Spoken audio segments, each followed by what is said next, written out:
Welcome everyone to the Empath X community call. I'm Jeremy, honored to host our experience of connecting in community without conditions, where everyone's invited to bring what is uniquely their own. And if you'd like, you can go check out all sorts of things over at empathx.org. Like we've got an archive of all of our videos, we've got schedules that barely stay updated, but they're updated. It's great, it's perfect. And also, you can join our Facebook group and make a contribution if you feel so led by spirit.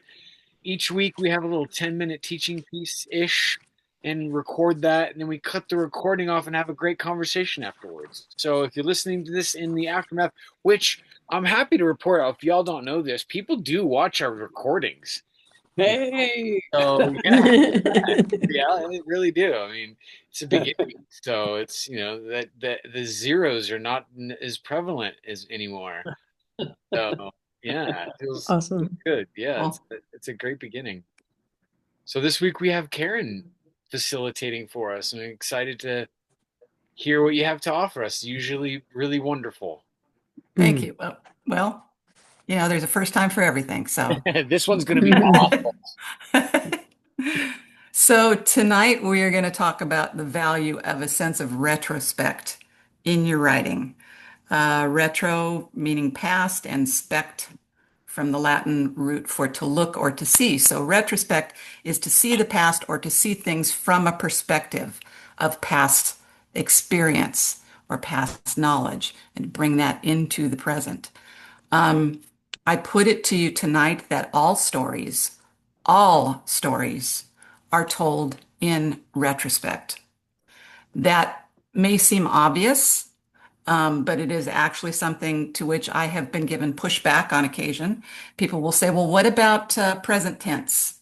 What about present tense stories? The stories that are written like, I walk into a room and suddenly I feel as though I'm being watched and I turn to see a cat on the windowsill.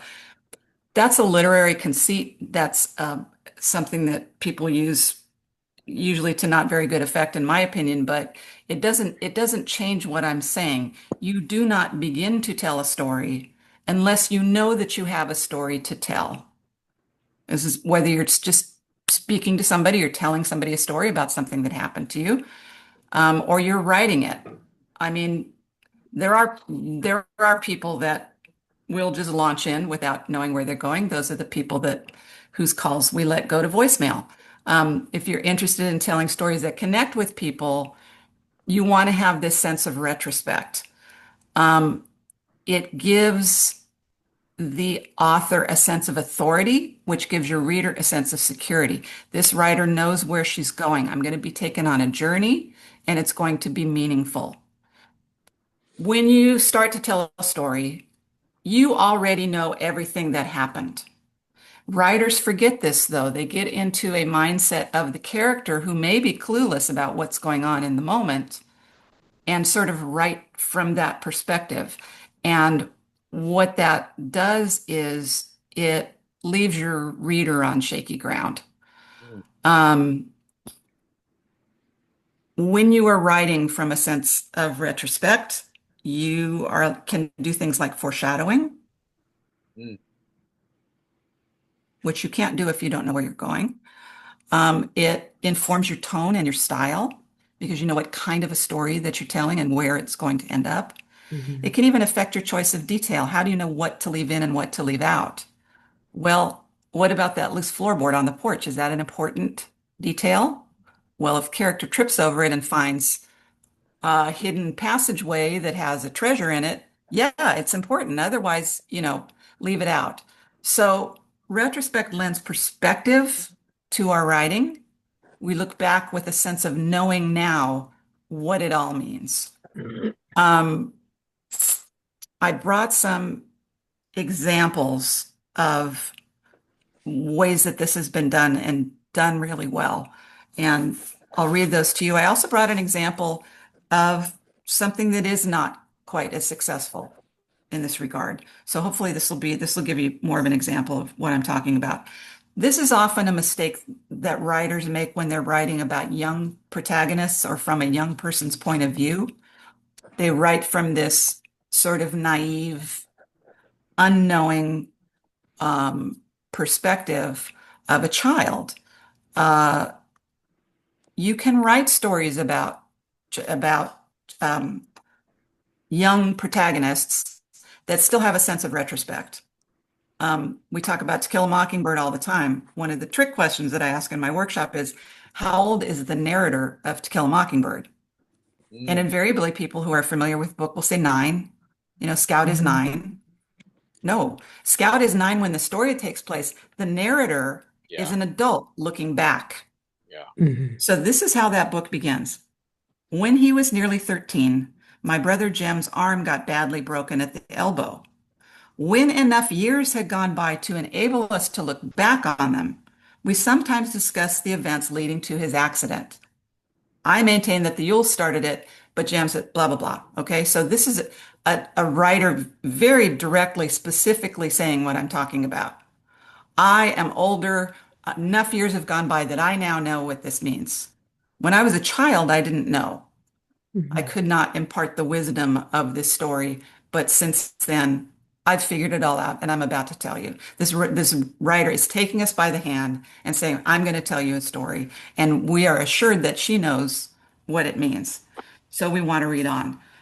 Here's a different approach. Here's a young protagonist writing about something that's not quite so far in the past, but he's in a different place now, and he can look back on it with some sense of perspective and some sense of retrospect and sort of tell us all what it means now. This is the opening of The Catcher in the Rye by J.D. Salinger. Mm, If you really want to hear about it, the first thing you'll probably want to know is where I was born and what my lousy childhood was like and how my parents were occupied and all before they had me and all that David Copperfield kind of crap. But I don't feel like going into it if you want to know the truth. I'll just tell you about this madman stuff that happened to me around last Christmas, just before I got pretty run down and had to come out here and take it easy. So mm, here I am in the loony bin, as it turns out, telling you about the stuff that happened to me last Christmas. That gives you a sense of retrospect. I know what it means. I'm a different person now than I was then. mm. This, by the way, also has attitude to spare, this Yeah. narrator. You probably want to know about this other stuff. Screw it. I don't feel like talking about that. I'm going to talk about this thing here. Again, though, your reader is like, okay, this guy, that's talking to me, he knows what he wants out of this interaction. And this is from The Member of the Wedding by Carson McCullers, another young protagonist, not written from her perspective as an older person, but written from the perspective of a sort of an omniscient narrator who kind of knows what all of this means and is going to tell us about it. It happened that green and crazy summer when Frankie was 12 years old. This was the summer when, for a long time, she had not been a member. She belonged to no club and was a member of nothing in the world. Frankie had become an unjoined person who hung around in doorways, and she was afraid. That paints a picture, and the language is such that we know that this is not being told from a child's perspective. This is being told from the perspective of somebody with experience and wisdom who can look at what this child went through, tell us about it, and tell us what it means. So this is the sort of thing I'm talking about when I say all stories are told in retrospect. Now, does this mean that from the moment you put pen to paper, you have to know where you're going? No, you won't. When you first start on a new project or a new piece or a new piece of writing or automatic writing or a journal entry or whatever it is, you're exploring. The writing process is a search for meaning. You're writing about your subject, you're writing about your characters, you're writing bios, you're writing timelines, you're writing histories. But when you get to that point where you say, aha, I think this is a story, I think I know where this is going, then you bring all of that to bear in the rewriting, in the telling of the story. I want to read one other thing. I wanted to find something that did not have this kind of tone, this sense of retrospect. And I didn't have to look very far, and I'm not going to identify the piece or the writer because I'm reading this as an example of what not to do. But as contrasted with what we just heard, it's the Tuesday night meeting for your mom's Catholic charismatic prayer group. Your mom hands you the keys to the front office of the church so you can retrieve the milk crate of supplies from the closet. You've been given the privilege of setting up and breaking down the snack table. No other kid gets to be in the office by themselves, not even your brother Mitch, who's in the sixth grade, just 2 years older than you, and gets to do almost anything he wants. Because you're a girl adopted from Korea, you're used to people saying you're special, but it's a feeling you rarely experience. This is really well written. There's some good things going on, but it is, first of all, it's written in the present tense. Mm, It's meant to make you feel as though you are this person. It's written in this present tense second person. But I don't, I don't get that I'm going to be really taken on a journey here. It doesn't have any sense of retrospect. It's too, um, it's too much in the present. And I'm not confident that this author really knows how to tell a story. She may. I didn't read any further. So, the way that you do this simply is to know where you're going before you get there. You have to know at some point before you start writing what you think is approaching a final draft, what the story is, what the point is, and why you're even telling it. And once you do, all of this other stuff happens naturally. There's all kinds of ways to do it, but really, the writer knowing what he or she is about is really all that it takes. It'll come through in the material. So once again, I'm making a plea for outlining, for knowing your story, for mm, composing your symphony before you attempt to perform it in public. mm. And yeah, we've talked about that before, so I won't belabor it, but that's what I got. Awesome. Mm. Thank you, Karen. I the first piece that comes up for me as you're sharing this is just like like I typically in these things that you share like apply it to my journaling practice and really come to that space of remembering like how powerful the mind and body connection is through writing. Hmm. Just there's all sorts of beautiful, wonderful research around the expression and therapeutic use of writing and all that sort of stuff. So just like that beautiful space and this idea of like so many times I go into those spaces not knowing, but going in knowing that that knowledge is there. Like I can, Right, it's the right, story's known even though I don't know it completely. exactly. And we write to discover that. Yeah. So Mhm. And just the value of what what the past has to teach us in a larger sense. yeah. Um, there's this concept in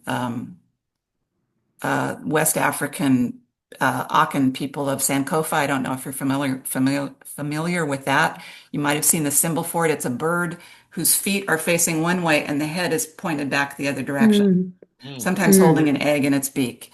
And mm, that's the Sankofa bird, and it translates to go back and retrieve it. mm, Um, mm, the concept is we cannot move forward without understanding our past, without honoring our past. And so this is, in a larger sense, I'm kind of making a plea for bringing your past experience, the fullness of your wisdom that you have gained from however many years of being on this planet to everything that you do when you're writing. mhm.